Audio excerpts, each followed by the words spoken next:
Good morning, AWS, and welcome to the AWS Morning Brief.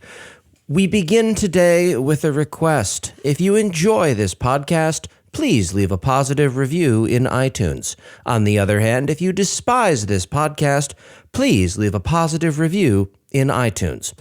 This episode is sponsored by Influx Data, the creators of InfluxDB. InfluxDB is like Amazon TimeStream, except for the part where it has customers who pay them.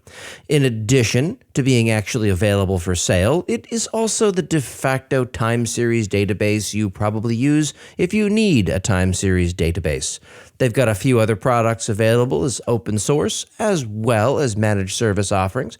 Check them out at influxdata.com. And now let's find out what happened last week. For starters, AWS Lake Formation was released. This is something that lets you hydrate data lakes, but it's infuriating and broken and awful because unlike CloudFormation, which is one word, Lake Formation is spelled as two words, which is unconscionable from my point of view. Hot on the heels of that, Amazon Athena adds support for Lake Formation as a separate item, which means that instead of one release, they get two. Lovely for them. Other notable releases last week, Amazon Aurora Multi-Master is now generally available. The question becomes, which part of CAP theorem does it violate? Or, we're going to solve that via replication. So now it simply results in crap theorem. Amazon Aurora with Postgres compatibility now supports publishing Postgres log files to Amazon CloudWatch, as opposed to where people want to put their log files, which is literally anywhere else. Amazon DynamoDB now helps you monitor as you approach your account limits. You can store those account limits in DynamoDB. New C5 instance sizes are available in additional regions that you aren't running workloads in and don't care about, because if you cared about it, you would already know that these features are now available there. Amazon EC2 Fleet got a couple of additional things this past week. First, it lets you modify your on-demand target capacity, and the second is that it lets you set a maximum price for a fleet of instances. You should pour a 40 out for that old days that we'll miss of being blindsided by horrifying bills. Amazon EMR's integration with Lake Formation is now in beta and supports database, table, and column-level access controls for Apache Spark. I'm sure that's not going to be gotten wrong by anyone.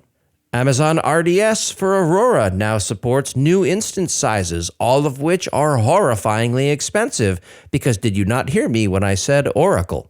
Let's talk about something that isn't horrifyingly expensive, namely Chaos Search.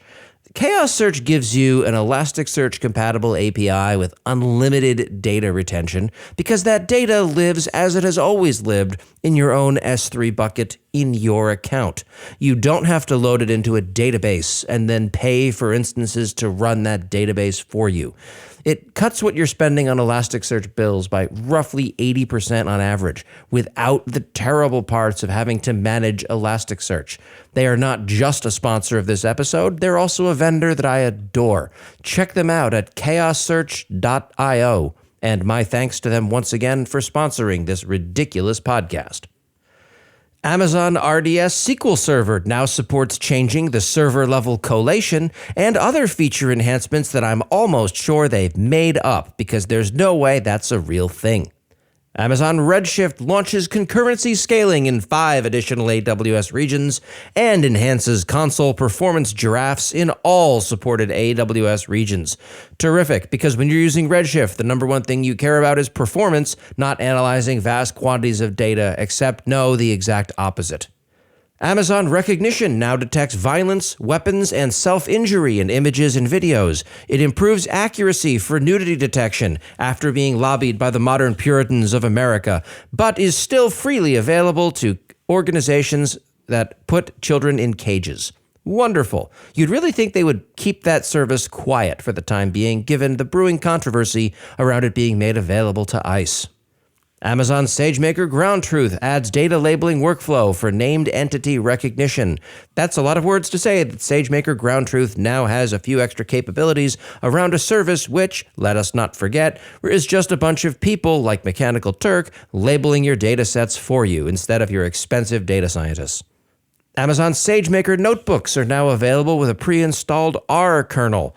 R is a great language for data analysis. Some people mistakenly believe that R is a pirate's favorite programming language, but no, a pirate's first love was in fact C. Amazon SNS message filtering adds support for attribute key matching. In other words, you can now start filtering out what is being handed to you from an SNS message queue based upon additional attributes, not just the important ones. Amazon EMR now supports native EBS encryption. What the hell took it so long? Given that when you use EMR, you're paying for the service and the underlying EC2 instances beneath it.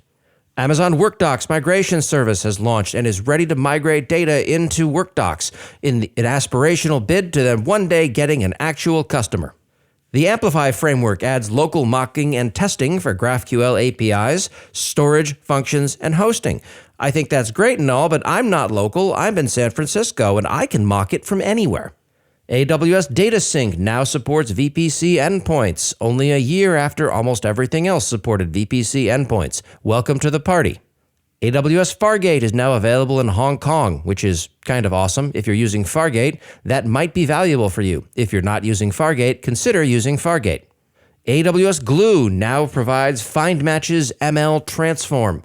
Okay, that's a lot of words. What's it for? To deduplicate and find matching records in your data set. That's right. Duplicate detection now requires machine learning, almost like someone's trying to sell you something horrifyingly expensive. AWS Health is now available in AWS GovCloud. What the hell is AWS Health is most people's immediate response to that, as it was mine.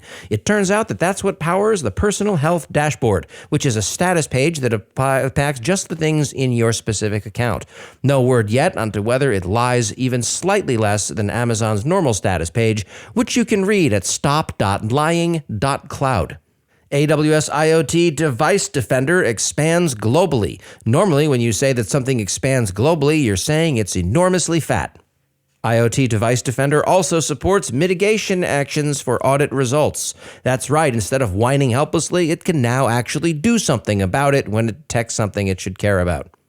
AWS License Manager is now available in the Bahrain region. I refuse to accept that License Manager is a service and not someone's job description, so they're apparently hiring for an AWS License Manager if that sounds like you.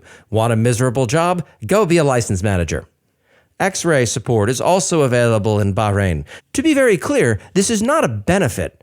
This is just services that were too slow to be available when it launched a couple of weeks ago. They're now trying to spin that into a benefit, but we see you. That's right, not all deadlines are inherently arbitrary. Amazon CloudFront announces support for resource level and tag-based permissions. Good for it. It took an awfully long time for it to support that, but it's CloudFront. It takes an awfully long time to do anything with that service. EC2 has announced i3EN and C5N bare metal instances.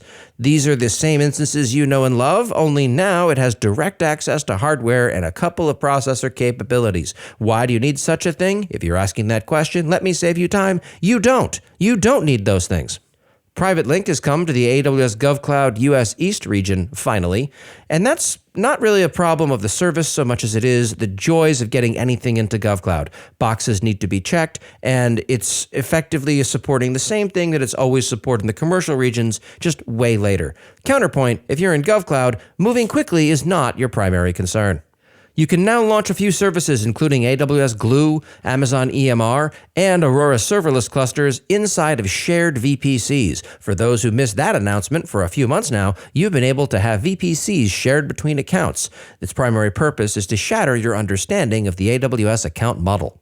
And the last item, they had a story on the Management Tools blog about how Verizon enhances configuration management using AWS Systems Manager.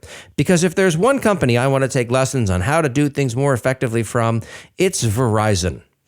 And that is a wrap for this week's episode of the AWS Morning Brief. I'm Corey Quinn, cloud economist for the Duckbill Group. And if you have an AWS bill that's terrifyingly expensive to you or simply inscrutable, we can help. Go to duckbillgroup.com to learn more. Thank you for listening, and I will talk at you next week.